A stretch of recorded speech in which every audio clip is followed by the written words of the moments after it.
inscription sur Moodle.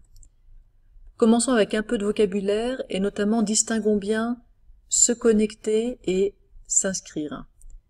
Alors vous qui êtes enseignant, vous vous connectez à Moodle avec votre compte école en ligne et ensuite vous pouvez demander la création d'un cours ou bien éditer un cours existant. Pour les élèves, il va se passer un peu la même chose, c'est-à-dire que dans un premier temps, ils doivent se connecter à Moodle et ensuite, soit ils peuvent s'inscrire à un nouveau cours, soit ils peuvent directement participer à un cours auquel ils sont déjà inscrits. Il y a donc cette phase d'inscription. Une fois qu'ils sont rentrés sur Moodle, s'ils n'ont pour l'instant aucun cours auquel ils participent, ils vont devoir s'inscrire à certains cours, et notamment à votre cours. Alors comment est-ce qu'on peut s'inscrire à un cours? On suppose donc qu'on est déjà connecté dans Moodle. L'inscription manuelle, c'est l'enseignant qui rentre à la main les élèves qui ont le droit de participer à son cours. C'est très fastidieux, ça peut être utile par exemple pour inscrire un de vos collègues dans le cours, mais par contre pour les élèves, on va leur proposer une autre méthode, et cette méthode c'est l'auto-inscription, c'est-à-dire que c'est eux qui se connectent à Moodle, puis qui s'inscrivent à votre cours.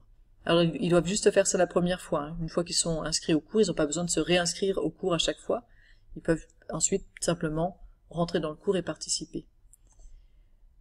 Une possibilité aussi, c'est d'avoir une auto-inscription avec clé. Si vous voulez maîtriser un peu qui s'inscrit à votre cours, vous pouvez définir une clé, vous la communiquez à vos élèves, et vos élèves ont besoin de cette clé pour pouvoir s'inscrire à votre cours. En toute honnêteté, il n'y a pas tellement besoin de cette clé, il est rare que des élèves non désirables s'inscrivent à votre cours. En général, ce serait même plutôt une bonne nouvelle qu'un élève s'inscrive à votre cours alors qu'il ne fait pas partie de votre classe. Donc l'auto-inscription sans clé convient en général très bien. Une dernière chose avant de rentrer dans la partie technique et de vous montrer les gestes pour faire tout ça, c'est la notion de rôle dans Moodle. Quand vous allez inscrire un nouvel utilisateur, vous allez lui donner un rôle. Là, ce qu'on va voir, c'est comment inscrire des étudiants. Alors il faudra bien que ces étudiants leur donnent le rôle d'étudiant. Un étudiant, il ne voit que ce qui est mis à sa disposition. On peut lui cacher des choses, on peut mettre des choses à disposition pour une certaine date, ou qui se terminent à une certaine date. Vous pouvez aussi inscrire des utilisateurs en tant que teacher. Alors ça, c'est plutôt réservé à vos collègues, si vous voulez travailler par exemple à 2 sur un cours. Attention, un teacher a des droits d'édition comme vous. Il peut modifier ce que vous avez mis, il peut ajouter des nouvelles ressources, il peut supprimer aussi des activités que vous avez proposées. Donc surtout, réservez bien ce rôle de teacher à vos collègues avec qui vous travaillez effectivement sur vos cours.